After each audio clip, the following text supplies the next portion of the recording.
Now I'm proud to introduce the governor of the great state of Pennsylvania, Governor Shapiro. Robert De Niro, everybody!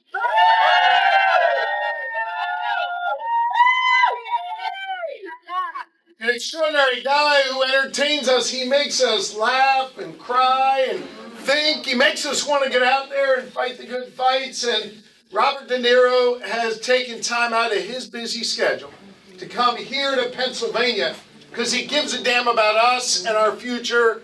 Robert, we're grateful to you for your leadership. Sam Walderston is in the house. I joked with him before.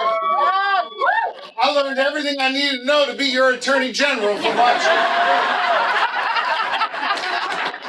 An actor and an activist who's here today, whose law and order focus on standing up for victims on the screen so that we can understand the power of giving someone a voice who's often left behind and left out.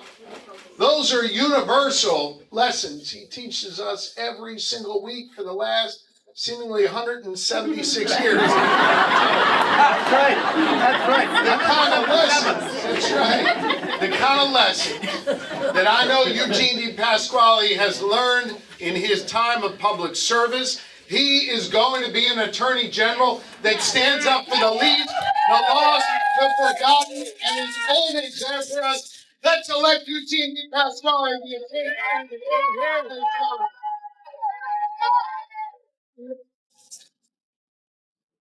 Martin Sheen, President Bartlett.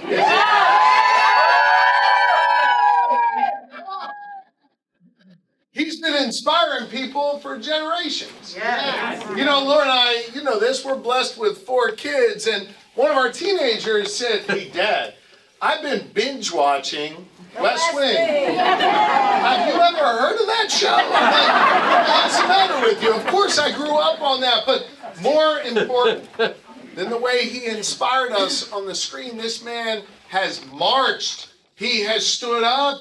He's tried to fight for justice. And you know what else he's done? He's shown us that bringing joy to the conversation of service is important. The kind of joy that Kamala Harris is going to bring to our nation.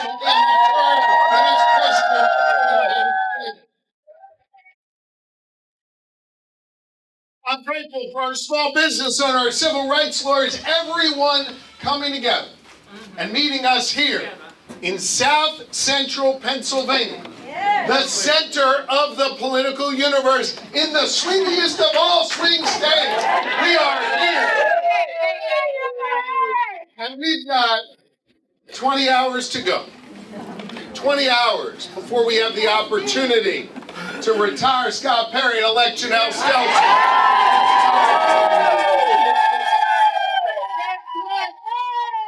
20 hours to go to put Patty Kim in the state Senate.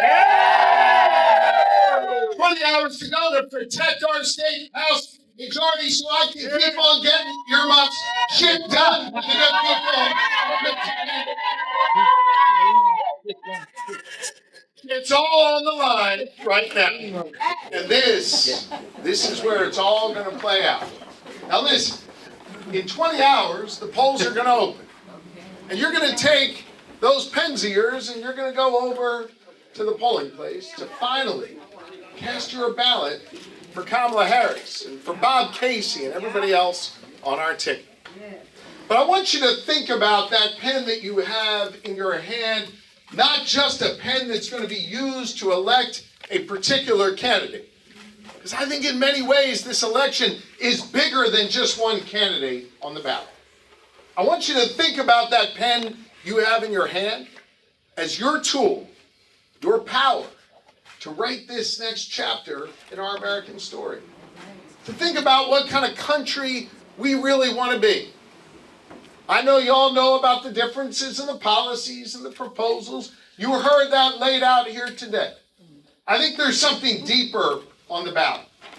Whether or not we are going to elect a president of the United States that adheres to the basic teachings that we learn from the Bible and we try and pass on to our children.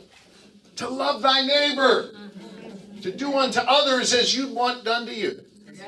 We have a choice in this election about whether we're going to honor decency, whether we're going to honor the values that helped birth this Commonwealth of Pennsylvania, a place founded by William Penn, on the promise of religious freedom, on the promise of welcoming and being inclusive to all. That was Penn's vision for this Commonwealth. And it's a vision we've had to work on year after year after year over the last 3 centuries. A vision that right now is being tested. Are we going to be a nation that is warm and welcoming for all? Or are we going to create others in our society? Are we going to divide people? I want a president of the United States that wants to lift us all up. All of us. No matter what you look like, where you come from, who you love or who you pray to, I want a president that wants all of us to be part of this team. And I would argue, as you use that pen to write this next chapter, you've got extraordinary power. Not just because y'all are in the swingiest of all swing states, but because it's been our responsibility for the last 2.5 centuries to do this work. Our responsibility as Pennsylvanians, a responsibility that was urged on by a band of patriots who met in our taverns and our town squares in Philadelphia, where 248 years ago we declared our independence from a king. And gang, we are not going back to a king. We're not. I know this is a house of labor, because you know how to chant here. SB. Yeah. But after we declared our independence from a king a decade later, many of those same patriots gathered at Independence Hall. They signed the Constitution, an imperfect document to be sure. It didn't include all of us in this room, but it was a beautiful document that set us on this path of self-determination, where we, the people, would have the power to rise up, demand more, make change, seek justice, and build a more tolerant and just society. After signing the Constitution, one of my predecessors, Ben Franklin, it's true, Google it, he was a governor. He walked out onto those cobblestone streets of Philadelphia, and a woman walked over to him. I want you to think about this for a moment. Women didn't have the right to vote at that moment. Yet a woman walks over to Franklin and says, Mr. Franklin, what do we got? A monarchy or a republic? Franklin looked her in the eye and said, a republic if you can keep it. Samuel, those 5 words, if you can keep it, that has been our charge as a nation, where we the people, would be called upon to do this work time and time again.